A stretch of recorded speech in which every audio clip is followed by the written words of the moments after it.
everybody knew what a downwinder was. We were the anti-nuclear capital of the world. I was an autistic kid. My father was a drafted United States Marine, an incredible man. I come from an incredible family. My uncle stood on Omaha Beach on D-Day. I grew up on a huge ranch out by the lake. He was a beautiful, incredible person.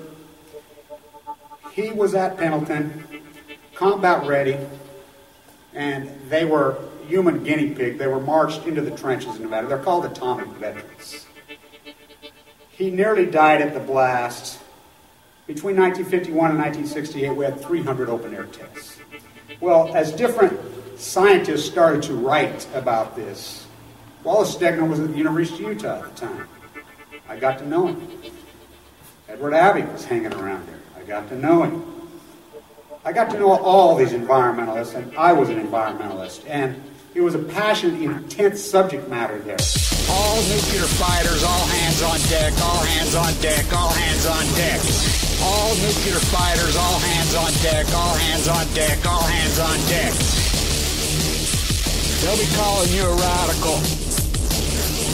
Twingate, 311, whatever you want to call it. I call it Pacific genocide, whatever. It's fucking giant conspiratorial across all demographics. All nuclear fighters, all hands on deck, all hands on deck, all hands on deck. They'll be calling you a radical. All nuclear fighters, all hands on deck, all hands on deck, all hands on deck. Twingate, 311, whatever you want to call it. I call it Pacific genocide, whatever. It's fucking giant conspiratorial across all demographics. They'll be calling you a radical. May God have mercy on all of your souls. Nuclear power was evolving. We were promised, oh, this can't happen. Wow, all you radicals, time to wake up and crawl out of your dogma snuggies and see if you can puke a few dogma burgers up. Boy, do we have so much to talk about. First and foremost, I want to tell people, who watch or listen to this radio show that I have no interest in a white audience. I have no interest in the masses. My YouTube videos, I have no desire to expand my audience. People that need to come in want to be aware, and so I love those people, but this is for the big kids. I mean, I have absolutely, as you said, I say popism, I want no part of this popism culture, this theater. None, zero.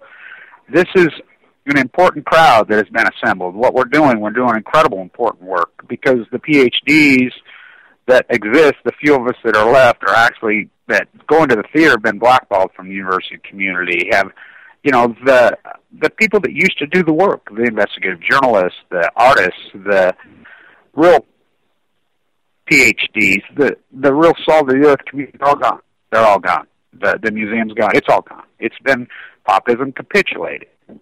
Now, people could say, pull back on this and say, not true. It is true. I mean, some of this path and this thing, you couldn't make this up. 450,000 people, the greatest parade in United States history, that's participating in the parade. I'm not talking watching the parade, participants in the parade. 450,000 people right under the nose of the mass media of the world in Manhattan. No media coverage. I mean, very, very little media coverage. I mean, is that possible? I was talking to a professor this morning, this Teach My Old program. Wow. I mean, it's such a sad commentary of what's happened. I mean, it's been annihilated. We have so much to talk about the reality that's going on. We're going to talk about the Ukraine reactor. We're going to talk about Fukushima, of course, California. But I want to start off with some breaking news. Martin Anderson died yesterday, 78 years old. Now, if you don't know who Anderson was, he's one of the orchestrators that absolutely destroyed the United States, crushed the United States. This guy is one of the creepiest human beings who ever lived.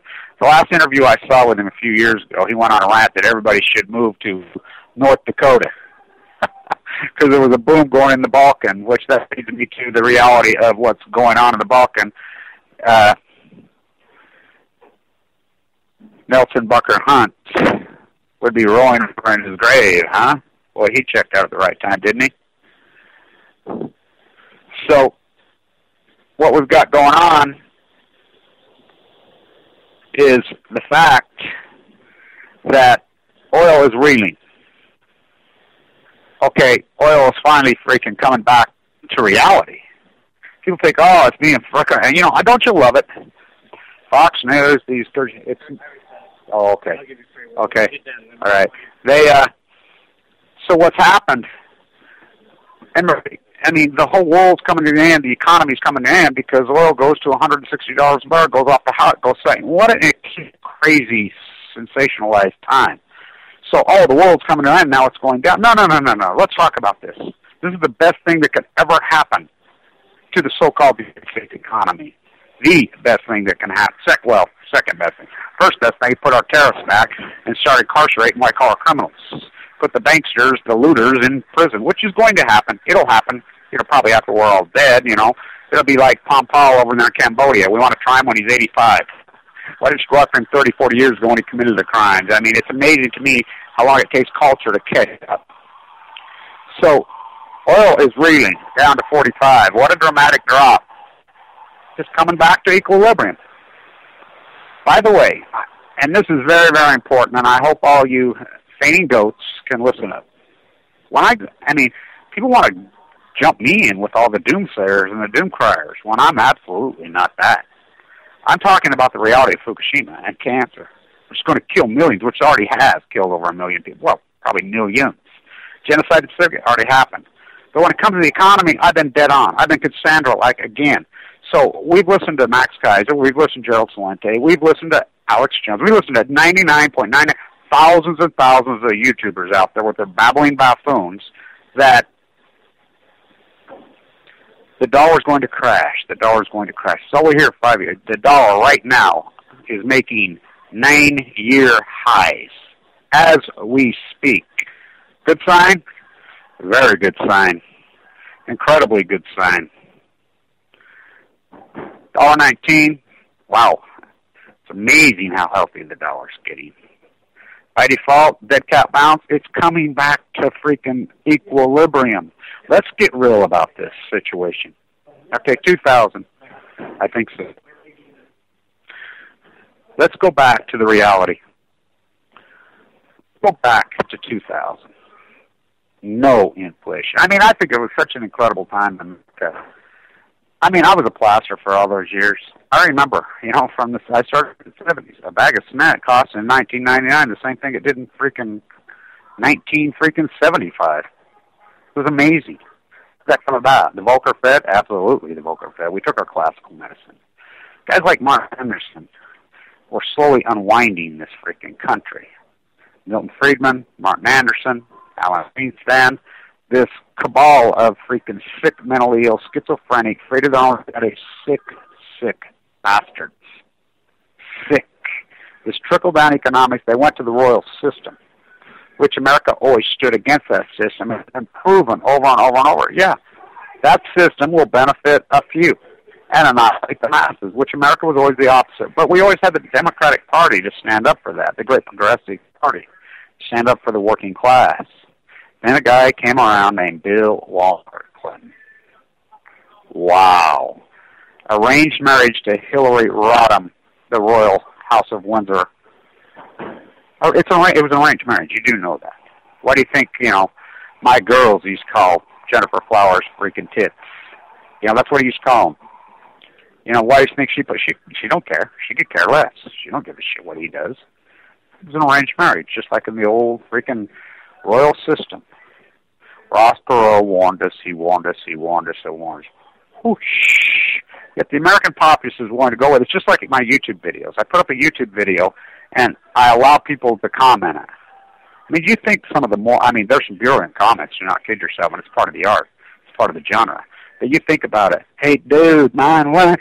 I mean, you're allowing a PhD-type subject matter, a group of incredible, brilliant thinkers that have circled in this complex of the nuclear poisoning, the cancer thesis, the economic thesis, at this incredible level, yet you're letting anyone comment. And I'm here to tell you, there's only one more thing dumber than an American baby boomer in the history of humanity, and that's an American echo boomer. They are the dumbest people in human history, bar none. And I'm speaking in the aggregate. Of course, there's freaking smart, brilliant people. They want to group in. Johnny, get your gun. Johnny, get your gun. They fall for it. They feed into it. They don't even think about anything in a bigger picture because that takes a cerebral cortex, that takes some education, that takes some hard work, that takes some background to get to that place. They can't freaking go. They can't make these leaps. They can't understand that nuclear thought equals cancer equals death. You think lack of terrorists equals a percent society that evolved into a feudal system, which history has proved it over and over and over and over. There was an aberration to that, the United States of America. It's been looted, and it was orchestrated by this guy. This guy was one moron. I talked to him right to his face more than once in my day in Manhattan. I knew a lot of economists, a lot of the powerhouses. I mean, I would go out with them. Until America can really wake up at the academia level, at the thinking level. I mean, the very poorest, the very working class who abuse themselves. A degeneration, absolutely. Operation Foxconn has worked. These people are all for this. I mean, it is amazing to me the very dumbest will support the 1%. Oh, I'm Goldilocks. I'm freaking, I'm Cinderella. I'm going to marry Prince. And that brings me to this other story, which I think is an amazing story. I want to talk about this. This is an incredible story. Derkowitz, the greatest ambulance chaser in history. By the way, he's got a brilliant mind, but he's a sicko, demento. Okay, the case is finally going to court. Having sex with a teenage girl. Well, lo and behold, the prosecutor brought the case and everything. I know him, University of Utah law professor. He's a judge now. Castle, which, by the way, I don't have many good things to say about him either. Him and Derkowitz batting heads over this, but here's the big picture of this case that I really think is amazing in this case. Prince Andrew. Now think about this. I'm a royal. All the maidens want to be with me. Really? You got to go have sex with somebody hired for pay for a teenager? Which we know he did it. An underage girl in Florida. So the way it worked, there was a businessman, Florida lawyer. What they did, a financier, his name's Jeffrey Epstein. He found this young girl. He would set up these arranged situations through these oligarchs to have sex with a teenage girl. Really? Alan Derkowitz and Prince Andrew? Oh my God, that poor girl. That poor girl. Can you imagine how traumatized? You're talking two of the ugliest human beings in the fucking history of humanity, inside and out. Oh my God, and she was forced, the guy that lined it up ought to be hung. So it's finally going to trial, will Prince Andrew be freaking shot? Hell no, of course not. It's an amazing story. Derkowitz, I think he was in his 70s now, 76. He's all freaking political theater. But what about the prince? The prince. Now let's go back to his dad. Let's see. No, she was related to him, Diana, because that's the rules. They have to marry cousins. 1914 in your head. One left standing when the rest were all executed. Every last one of them, right down to Anastasia. He couldn't stand being with her. No, she looked too good. Ugly likes to breed with ugly. Think about who he was freaking went to, his other cousin. Oh, talk about the anti-porn. Now, think about this. So you're going, Rupert Murdoch, this Chinese gold-digging whore. She's smart, oh boy. She's better than an NBA groupie. She's better than, so many of these beards that are all over Hollywood. These girls are some kind of piece of work, boy. She hooks up with him. The kids are aghast. His children, which are older than me, they get blood clots. They're like, oh no, she's not going to smoke our dad. Now think about this. She was smart enough to get to, oh my God, how did that come about? So the whole story breaks that he divorces her. She was smart enough to get a couple kids. She knew what she was doing right. She teed the old geezer up. If you don't think all these old geezers can be teed up, think about Joseph Kennedy and that deep. It's like I used to always say, God, I sure wish I could freaking get me a supermodel freaking, bathing suit freaking magazine model nymphomaniac girlfriend until I got a supermodel bathing suit nymphomaniac girlfriend. Oh my God, worst time of my life. I want to kill myself. Freaking, oh my God. There's reason there. I mean, whoa. It's so, even Joseph Kennedy talked about it. And by the way, everything Joseph Kennedy touched in his entire life turned to gold. He was one of those guys. That brings me back to my thesis. YouTube and the abused genre that it's become. It's been abused by the morons. You've got all these type A male personalities who were pretty well douchebags all through junior high, high school, and never learned anything. I don't know what they did. I don't know where they've been their whole lives, but they wake up and have an epiphany moment in their 50s or in 60s, and they learn something that is third or fourth or fifth grade knowledge that the whole world knows, and they believe it's new knowledge, and then they run with it. So they become this little bit of educated with no path, no journey, and this is all new to them. So they automatically all think they're economists when they're pathetic. So they all go along. Now, there's a video, and I'm going to put it up today. This is impossible. It just shows where my mind's been the last 4 years. Well, it was Wall Street. My boss used to call me Cassandra. Made a lot of money, but something happened along the way to that place. They threw a nuclear flag in my face. Cancer, cancer, cancer. It trumps it all. I did a video the day silver peaked saying, get out on the triple leverage. To the day. I did a video the day gold peaked at 1900 saying, get out and buy Tesla at 16. You go back, it's impossible what I did. But is it really impossible? You know, you got this acute bubbled up situation in this history will look back from 2007 to 2011. What an insane time that was. It was insane with the fear, the economic fear, the gold bubble, the silver bubble, the oil bubble, all of the bubble. Everybody says, oh, it was inflation. No, the inflation happened before that. The inflation happened to 2003, 2006. The dollar went from 75 cents against the euro in just a few years to $1.60. Do you know how insane and radical that is? It's never happened, which gutted this country, totally gutted. And you think it's perfectly correlated with the war? Absolutely, it's perfectly correlated with the war. This unwinding that's going on right now is an incredible unwinding, an amazing unwinding that's going on right now. But it's the froth coming out of the hyperbole trade. There was nothing fundamentally stout about gold at $160 a barrel, 140 or 100 or freaking 90 or 80. Manipulating? No. It's like the legendary finance professor Clyde Cooley, who mentored me out his last, the greatest finance professor in the world, Barnum, who died in Macau, who I took over his program. He would say it easily. Everybody that goes into this, oh, it's manipulating, and he says, oh, no. You think they're wrong. The markets are never wrong, never. You know, he's used the number then, X amount of trillions of dollars a day trading them. Trillions trading them. So they don't get it wrong, so people can't admit that they got it wrong. I'm a fundamentalist when it comes to the economy. I do not believe in technical analysis. I believe it to be an incredible crackpot science, and it's proved to be a crackpot science over and over. It's crackpot science. You might as well flip a coin. It's ridiculous. Cup with a handle, freaking these. It's insanity. It doesn't work. You know, you might think it's work. It doesn't work. So in the early days of YouTube, before Fukushima happened, I was working on my PhD, getting ready to go back to work. You know, teaching or a hedge fund, whatever. Doing finance videos or then, putting a little bit of money together. You know, the accuracy. So contrarian? No. And I ended up being contrarian, but the fact of the matter, it was in reality.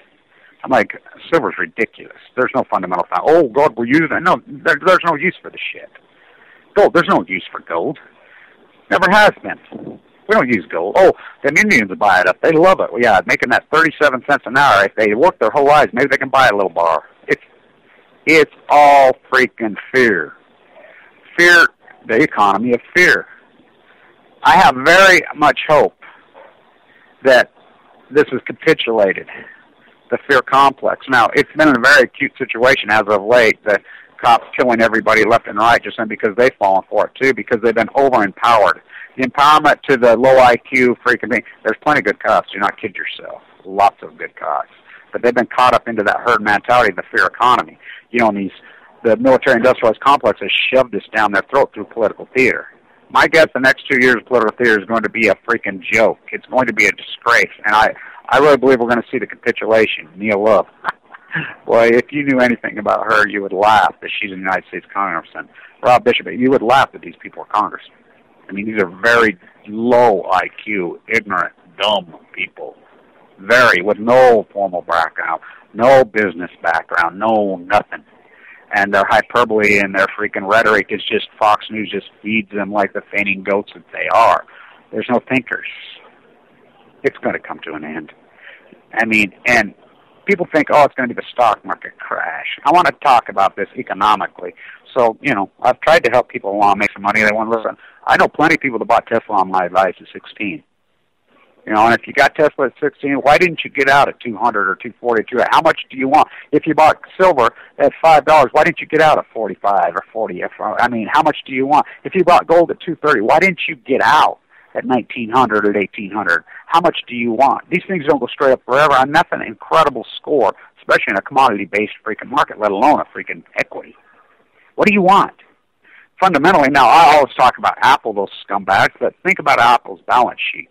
I'll tell you right now, Apple's balance sheet, oh my God, it's the richest company in the history of mankind. They're not going anywhere. $200 billion in cash, a freaking branded fucking herd of goats around the world, buying up their products, just slurping them up. Steve Jobs was a genius, a brilliant marketing genius.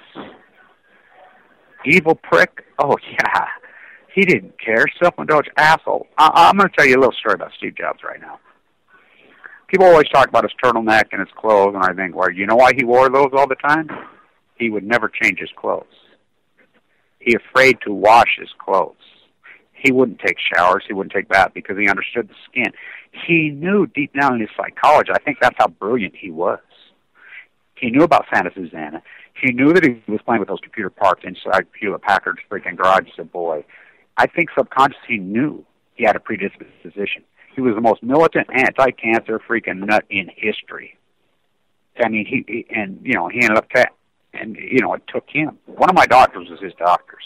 I mean, he had the best team of doctors in the world flying him in left and right. You know, he was able to make it 6 years with pancreatic cancer. Nobody does that. I mean, it's almost impossible. It's unheard of. He was an amazing person. People person, the opposite of a people. He was an asshole. The guy who invented Atari, Clearfield, Utah, Weber State, University of Utah, then off to Stanford. So many people here. The first job that Steve Jobs ever had was working for him in San Francisco, in the Bay. He said, I couldn't even let Steve Jobs work during the night. I think Steve was 17 or 18. He says, I had to make him work nights by himself because everybody hated him, and no one would work if they had to be with him. And it's the same story. Everybody ever come in contact with him. One of the greatest pricks in human history. By the way, Apple never invented anything, ever. Never. The greatest marketer in human history, I believe he was. What he created and what exists today, the richest company on the face of the earth. Now remember, he didn't invent outsourcing. He took advantage. He didn't invent the mouse. You know, WordPerfect right here refused to go along with. By the way, Bill Gates also stole everything he ever had, which the antitrust laws should have happened. Now, you think about it. We go back to 1999, the antitrust laws, that we're going to take them apart. Now, I want you to go to Windows 2013, and I want you to, type some capital spelled words wrong and punch spell check. Still won't correct them. It's a horrible, horrible product because of antitrust. Anderson from Netscape said it best. By the way, he has ties here too, but you think about, he got his money back. He was one of the original investors of Facebook. He got lucky, I guess. Is it luck? I don't know, but Steve Line used to say, I don't skate to where the puck, I skate to where the puck's going to be. He got that from Gretzky. Which is a great line, and then, well, you seen what happened to Gretzky, She teed him, didn't she? That daughter of his is a lunatic, I mean, all of them are. I mean, it's amazing how these women can tee these guys up, work them over like a fiddle. Well, I spent half my life in Southern Cal and L.A., and I know.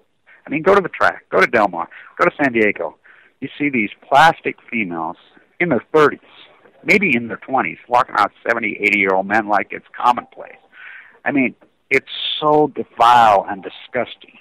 And these guys go for it. And I've always thought, why do these guys go for this at that age?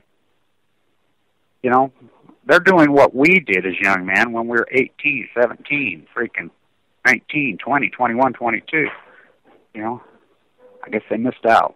I don't know. But it's disgusting. And so people say, oh, Kevin, you're way too Freudian. I take that as a compliment. Everybody's got an agenda. It's just like the hairspray on Fox News or the overcompensation for homosexuality. I still go back to Freud's number. I'll go back to Freud's number every time. Freud's number, what was his number? That human beings, that percentage, were homosexual. What did he say? 1 in 7, 1 in 6. That was his work, you know, which had been piggybacked on others' work. What's the number say today? Exact same number. You know, there's no more of it now than there was then. Absolutely not. You know, it's just the way it is. So the overcompensation through religious theater. Again, the foundation, fundamental freaking platform of America. What was it? They were anti-organized religion. Masons, oh yeah, big time.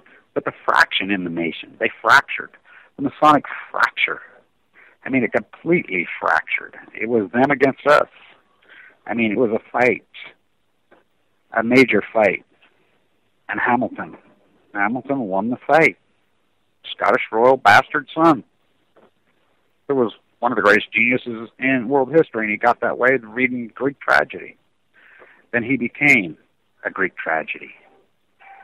And it's an amazing story. People want to incorporate, is it a fairy tale? Is it really real? His story, is it really a fairy tale? He was Secretary of the Treasury, the first one that created this incredible fucking nation that we were. You know, he paid himself nothing? That can't be. Paulson robbed it for $400 billion. I did my lectures at his grave, at his tombstone for freaking years and years and years. You know, you can see him right there at the Trinity Church. It's an incredible freaking story. It's an amazing story that no one knows, when everybody used to know. I go back to Jesse Ventura, and don't get me wrong, I like Jesse, but, you know, I like Jesse because of his path. You know, I like people that have been in the trenches. He's been in the trenches when he was young. I mean, he did it. You think about his masquerade party, he was able to, you know, turn on. You know how much money he made as a professional wrestler? I mean, wow. You know, the biggest scripted freaking theater in freaking world history. Now the NFL's turned into that. And if you don't believe me, the NFL's turned to that. Did you see the Lions freaking Cowboys game? Did you see him pick up that flag? They're going down the exact... And if you don't believe it, oh, you're just conspiracy. Think about the NBA. What, Donaghy went to prison? Around 60 Minutes, David Stern was calling right into the freaking locker rooms at halftime, telling us who to win in the playoff games. I remember my friend had a big bet on the Sacramento Kings versus the L.A. Lakers, up by 16 in Game 6 or 7. We're going to win the series. Had a heart attack when he lost his bet. I think the calls in that game were like 23-0. Now he came out, Donaghy, right on the stand under oath with the FBI, says, yes, we fixed the game. Went to prison for it. Yet you can tell these people these truths right in their face. They want to call you a conspiracy theory. When you prove it right to their face, he went to prison under oath. Everybody admitted that it happened. Yet because it's been well documented. This is the first generation in human history. By the way, I believe George Washington University, which I've been in that university many times in D.C. By the way, Washington, D.C. is one magnificent city. If you haven't been there, you need to go. The mall, all of it. It's incredible. What a beautiful city. What an incredible city. Yeah, just ignore these freaking politician loser idiots that are there, but it's an amazing city. Really beautiful. It's spectacular. So we tell these tales, these stories. Fukushima. I tell an exact, incredible, accurate detail. I've been around for a long time. I've done a lot of activism for a long time.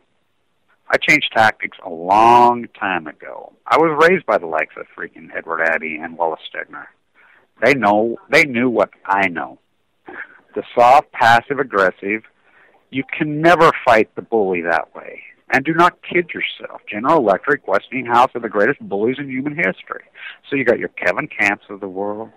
You got your Paul Gettners of the world. You got your Chris Busbys of the world. Your Arnie Gundersons of the world. Even Libby's gone down this road. They think they're going to be on this team. And they're going to just cordially, you're not going to do shit. And if you don't realize that it's been a failure, when are you going to wake up and realize it's been a failure? We're going to hold hands, come by ya, and freaking try to raise the White House. It's a failure.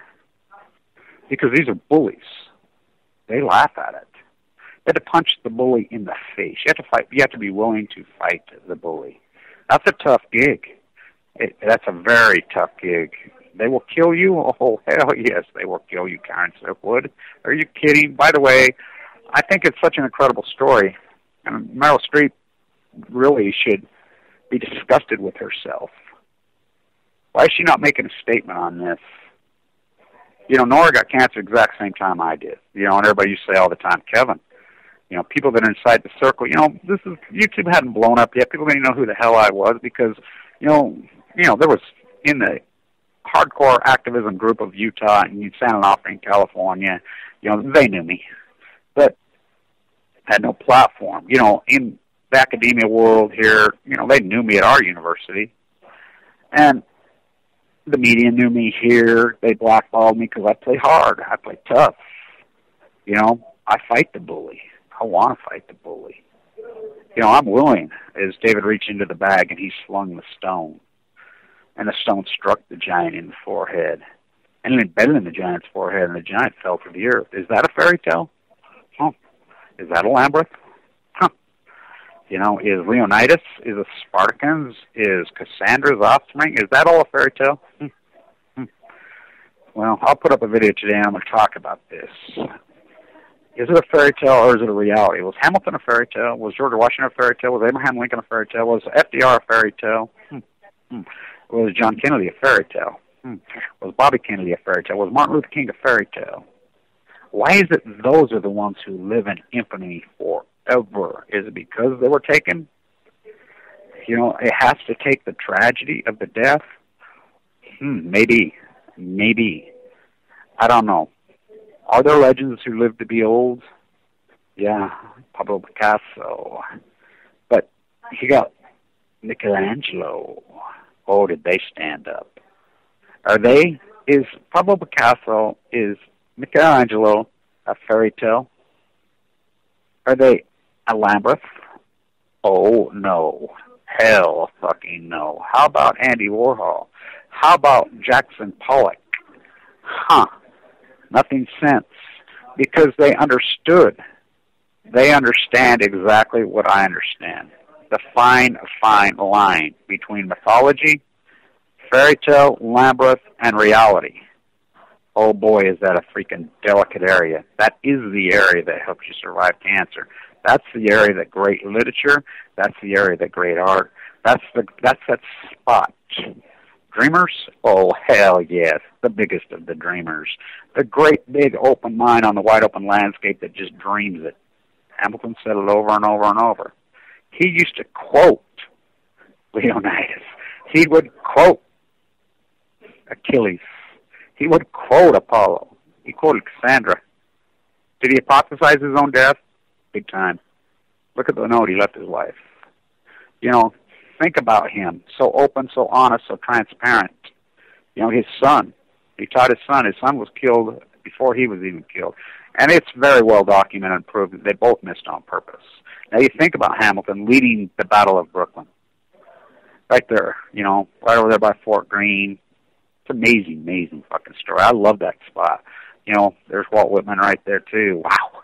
I like to sit on the bench in front of the Green Grape. Of course, it's moved in a little coffee shop over there. By the way, you know, I'm not there that often, but when I'm there, you know, that kid that runs the coffee shop, he's like, God, I always thought you lived here. He loves, I mean, there's some fucking amazing people there in Brooklyn. There's a really great African-American woman who sells her hand-stitched, handmade fucking bags. And by the way, if you're ever there, right there on, you know, right there on Fort Greene on Main Street, you see her. They're magnificent pieces of art. Lori down there in San Diego, you know, those sewing she makes, you know, those post-ignorance on old retro clothes, they're incredible, incredible pieces of art, which, by the way, I believe are going to be incredibly valuable pieces of art.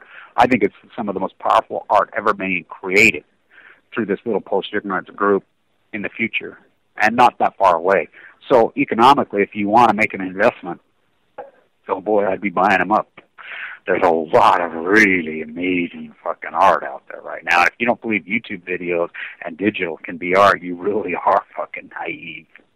You know, it is amazing. We've had 2 experiments, the Great American Experiment. Let's think about it. Nuclearism. Has nuclearism been a gigantic disaster? The biggest disaster in human history, bar none. Is it coming apart at the seams right now? Absolutely, it's coming apart at the seams. This going on in Russia.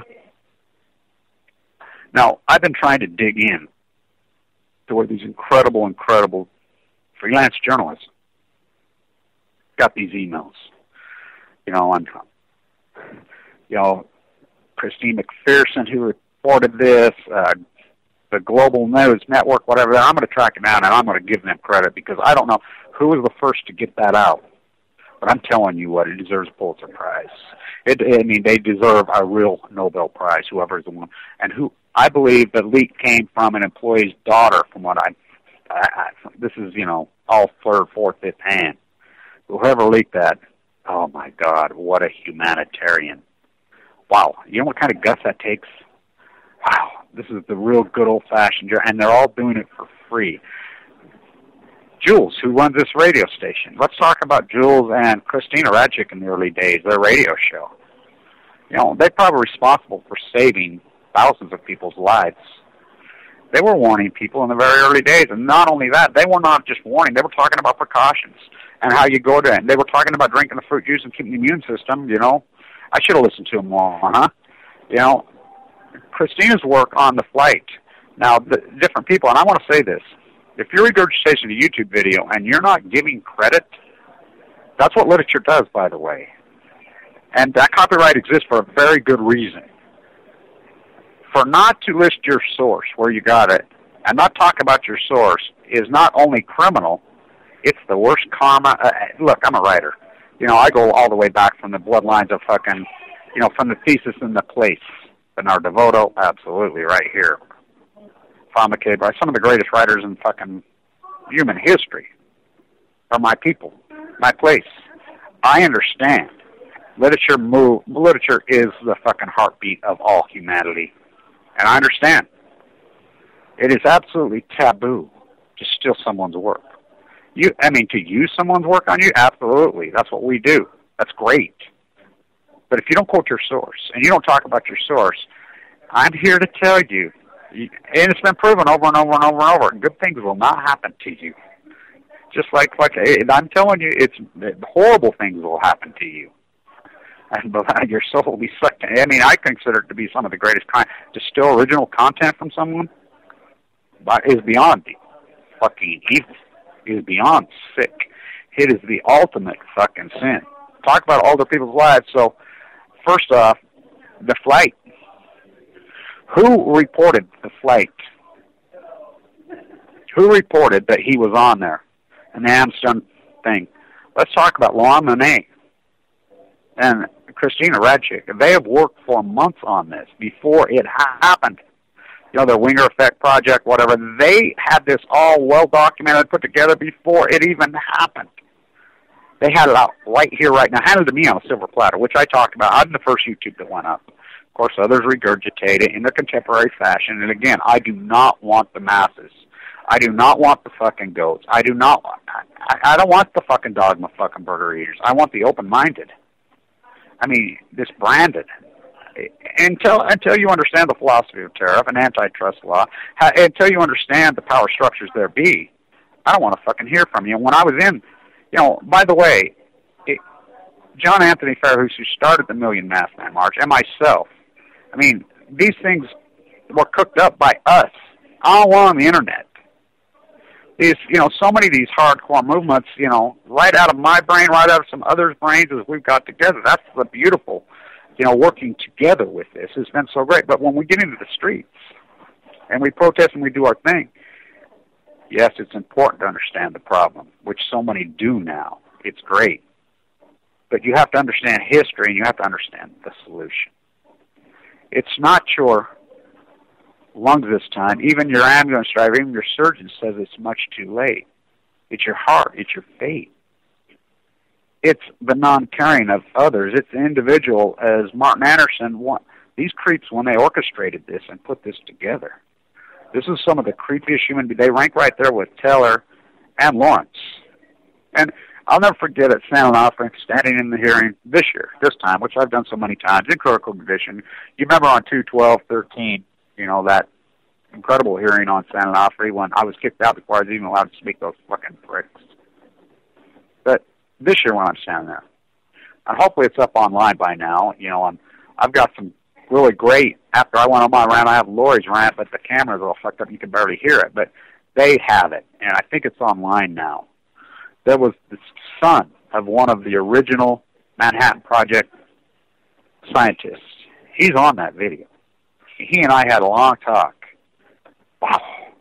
Oh my God, what a brilliant fucking mind. And he said it. He says, Kevin, you're right. He walked up to me. We talked for a long time. He says, Kevin, you get it. They were paranoid, schizophrenic, mentally ill Eugene McCarthy fucks. He says, that's what they are, including my own fucking father. Afraid of their own fucking shadow. You get that, don't you? And I says, oh yeah, Oppenheimer was not that. Oppenheimer was a very confident man. They booted him out and labeled him a communist. He was no fucking communist. Yeah, you get it. You did it. They forced him out. It's the same thing that's going on right now. It's the same thing 1980. Martin Anderson, Milton Freeman, these guys are paranoid, schizo-fucking, unloved children, horrible fucking childhood freaks. Alan Greenspan, Ayn Rand. Alan Greenspan is the biggest creep. Alan Greenspan is the greatest treason ever committed in the history of the world. He fucking makes Judas look like a church mouse. He makes Benedict Arnold look like a church mouse. And history has proven it, yet you are still going to walk that path. I defer to the Ryan plan. Really? It's been a gigantic failure. Gigantic failure. For a simple reason. Simple math. You have enlightenment versus slave. We know when you are labeled to enslave human beings on the earth, you will always find plenty of slaves. We formed the United States to block the East India Company bringing in cheap Chinese goods. Sound familiar? 77. Read the Tariff Act of 1791. Read it before the Bill of Rights. Read it. It's philosophical, it's moral, it's economical. It's that simple. And it's been debated for freaking thousands of years. Jesus himself. You don't think he had an economics mind? Oh, he was one great economist. He was one great everything. And that has nothing to do with it being the Son of God or not the Son of God. I'm talking about that guy that went in there with a whip and threw the money changers out of the temple. Feed the poor. He was the champion of humanity. He didn't believe in these freaking... remember Dracula used to freaking have parties and impale people if they were even a little bit crippled or if they a little bit had freaking shower. All you people that are handicapped out of there, for hundreds of thousands of years, you would have been exterminated. He didn't believe in that shit. Neither did Hamilton. Neither did so many. Neither did FDR. I wonder why. Oh, FDR had polio? It's not really any change. Freudian again. These people understood. It's amazing to me how we walk this walk economically. The debt is $18 trillion fucking dollars. The country has been looted, lock, stock, barrel. They use it. Look up the participation rate. As any economist, they're never going to look at a freaking unemployment rate. We know what a joke that number is. That's a number for people that are actually drawing unemployment. It's a joke. Look at the participation rate. It mirrors the participation rate right now that we had in 1979 for the very opposite reason. Let's talk it from 1929 as the country collapsed and the WPA, all these programs that turned this country around. We come off the war, the strongest middle class in human history from 1945 to 1979. In human history, tax rate on the 1%, 91%. 400% charge. There's no coincidence you drove a GM and a freaking Ford. The artists who designed those cars come out of the WPA. Pollock come out of the WPA. Motherwell, all of them, they were paid artists. There was some philosophy that the artists will change the world. And there was people inside the top, right here from this town, who got that. A guy named Leslie Hodgson. Oh, they tore down his only prairie style. I got it on video. So much of these videos of mine are so historical, and there's so much behind my videos. I put a lot of work into those things, a lot of history, a lot of path, a lot of thesis, a lot of practice, a lot of experience. And people, you know, I'm not going to sit and freaking say, okay, class, now this. I don't want those people. I don't want that, because they're not going to do nothing. Sam Adams. We don't want the masses. We want the tireless few who relentlessly hammer away at this from the heart. And there's a lot of great activists in the street, but you have a conversation with them about a tariff. You have a conversation about intensity, radical, loud, free thing. It's an art. They'll say, oh, Kevin's crazy. You know, Kevin's off his rocker. No, I'm not on my rocker. They are. In a passive way. Those who raise your voice first lose, you know nothing. This country was founded on the incredible, these are Abraham Lincoln's words in the courtroom. Passion, intensity, loud, the argument. That's what the two-party system was all about. That's what the court system and the judicial system set up in this country was. It's been hijacked by the passive-aggressive, by the bully. The passive-aggressives learned a long time ago to put hairspray on, talk quietly, and kill you quietly, kill you softly. And you go along with it, the false equivalency, Mia Love. Oh, my God. It's almost hilarious how pathetically ignorant this country is. And that's not commentary. That's been heavily documented through my PhD. 2,000 interviews in 2009 here. What's your opinion of Congress? Oh, we hate them. Hey, who's your congressman? Don't know. Educated. They have no clue. People have no clue. They don't. You can walk around and ask what's the three branches of government. You can walk around and ask them any of these basic 4th, 5th grade stuff. You know, I still go back to Jesse Ventura. You know, Larry, I just found out the other day, but when they tried to kill Abraham Lincoln, that they tried to, that was a conspiracy. They tried to kill the Vice President, Secretary of State, and there was a bunch of them worked together. And, you know, that John Wilkes Booth was a real famous guy. Really? Did you skip the 4th fucking grade? I named this right when I named it post-ignorance. Did I know how ignorant we were? I had a pretty good idea. Did I realize, and I said in 10-10-10-10 when I wrote my thesis and left it in rough draft in that abstract format, which my abstract format is really, it's not even abstract. It's like taking concrete, which is the opposite of abstract, and taking my 20-pound hammer that I used to split my rock, which I still have, and smashing it. That's what I do. That's what post-ignorance is. You know, chipping those bullets flying through the air off that concrete, flying through the fucking air. The truth is a bitch right now. The truth is hard to fucking understand. I take the fucking donkey. Not only do I lead him to water, I shove the fucker's head down in the fucking trough, and I'll hold the fucking head down. Because that's what these fucking mules are. These are worse than stubborn fucking mules, because a mule, you can throw some stuff on its back and get some work done. These mules fucking lay down. They lay down in the center of the fucking trail, and they fucking feed on dogma burgers and Foxconn News and Operation Foxconn. Credibility not needed, just feed them. The Mormon Church feed them. This fucking grotesque, sickening agenda, which is the opposite. Black is white, yellow is blue, green is red, up is down. We're fucking moral when they're immoral. We believe in a fucking freedom. Let's have our freedom prize. Johnny, get your gun. This place is fascism. It's been fascism for a while. This is a feudal system. So you work for the government, you reach serfdom. I was taught professors teaching my old class today. He's making double what I was making just a few years ago. I said, why are you guys just abusing your student body like that? You know, why don't you give back? Why are you charging your fucking for your bullshit book you fucking wrote? When I taught, I got a lot of trouble for it. I refused to fucking make students pay for a book.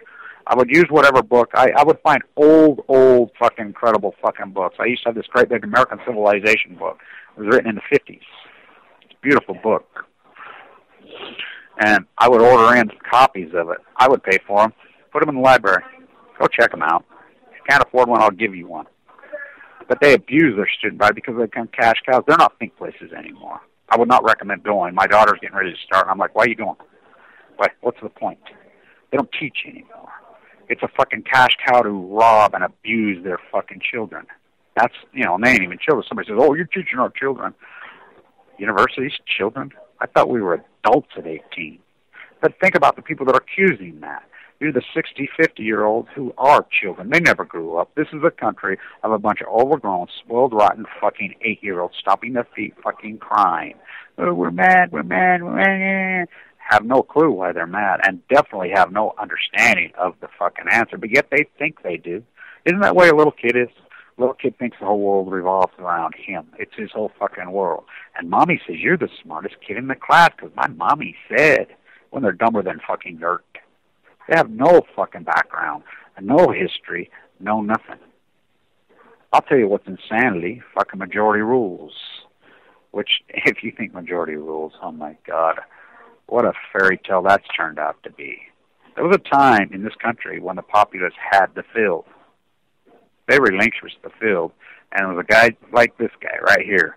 And I've told this guy right to his face before, you know we all die. You know you're going to be viewed in history for a scumbag, self-indulgent piece of shit that you are.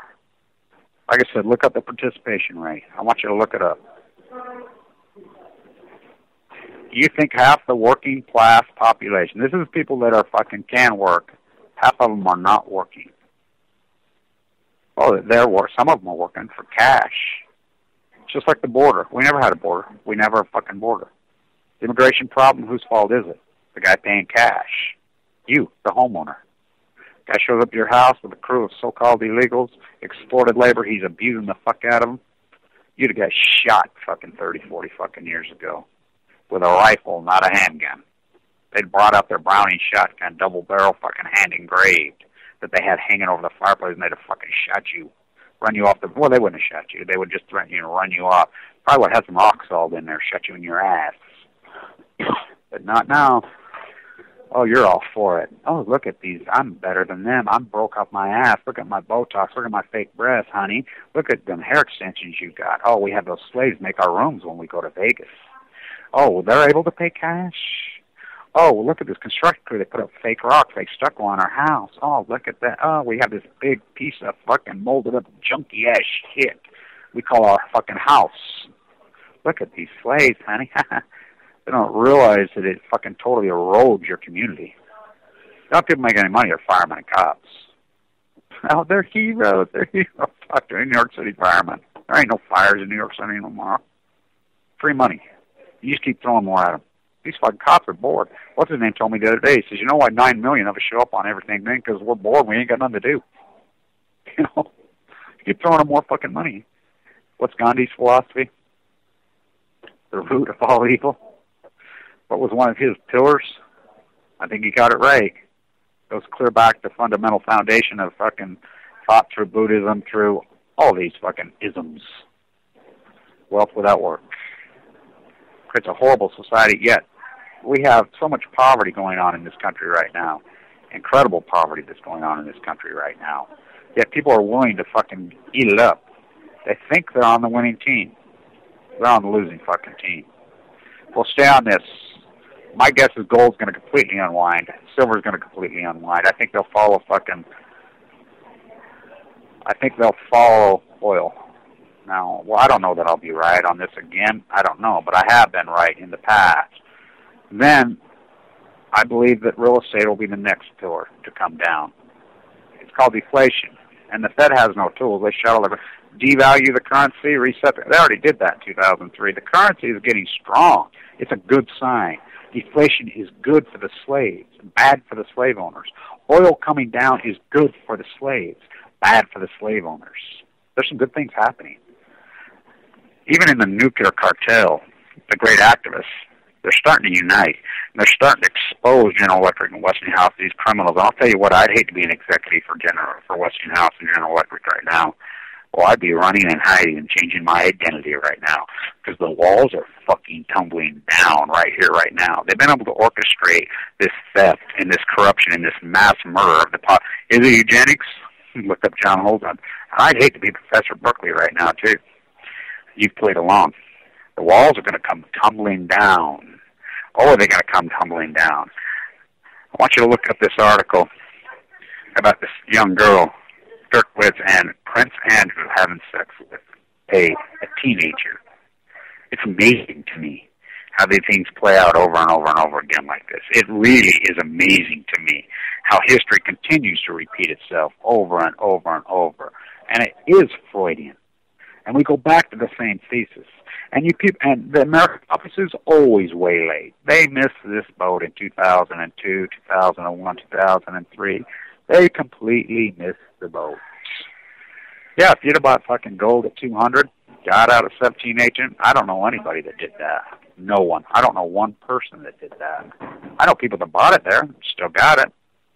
But why would you keep holding? Now, I guess maybe I'm wrong.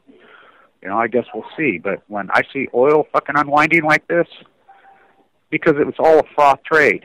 And I wrote this in my book, My Equilibrium. I set 10-10-10. I set the equilibrium on fucking where it should be. The proper pricing of gold, and you can look it up. I've said on multiple videos the price of oil, the proper fucking price is around $2 a barrel. This one was 180. Everybody says I'm crazy. I said the proper price for gold is right around $550 an ounce. The proper price for silver is right around $10 an ounce. If a weighted thesis in historical context. That's not freaking technical. That's fundamental foundation. There's no basis for this. It's not a supply and demand issue because the supply has been, think about this. It is a supply and demand, I should say. You know how much has been produced? Strip mine, I could take her out behind my house and show you. Same with oil. Frack away, boys. By the way, the young kids, who I know several of them, who've been charged up there in Vernal for the baby chipmunks, their protest up there, even been charged with felonies. Yet in Utah, a cop can blow a 21-year-old girl's face off and kill her in cold blood. Nothing happens there. But these kids just go lay down and try to slow down just to make a statement, charge them with felonies. If anybody's got any money, whatever, there's going to be funds set up for their attorneys and whatever, and this is, we need to support them. They're good young activists, and they're great young people, and they're very brave people, and, they did this very cordial, but we know what they did to Tim to Christopher. I could tell you who put him in solitary. And he found out who put him in solitary by me. And guess where he found out? Sitting in the streets right underneath the Statue of Liberty. I says, Tim. I says, wow, we run into each other here? We live right by each other in Utah? Oh, my God, taking pictures with him? Who put you in solitary?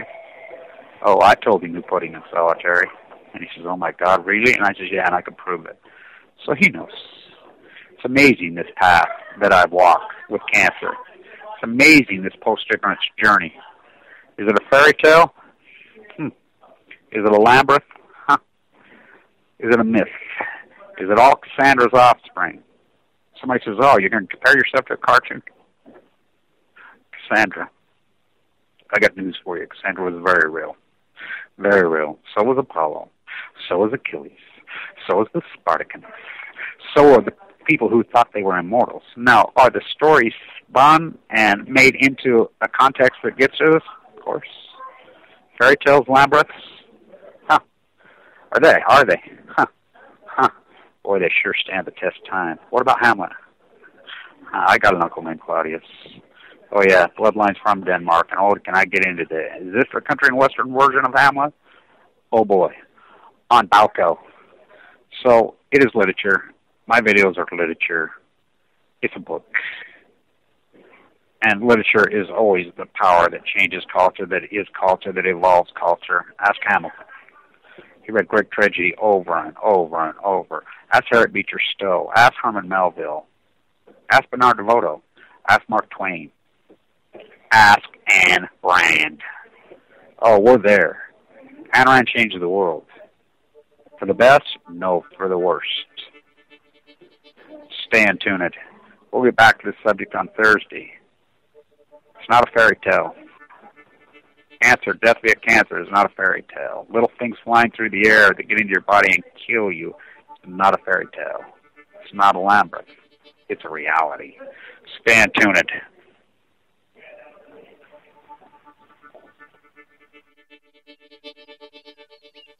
All nuclear fighters, all hands on deck, all hands on deck, all hands on deck.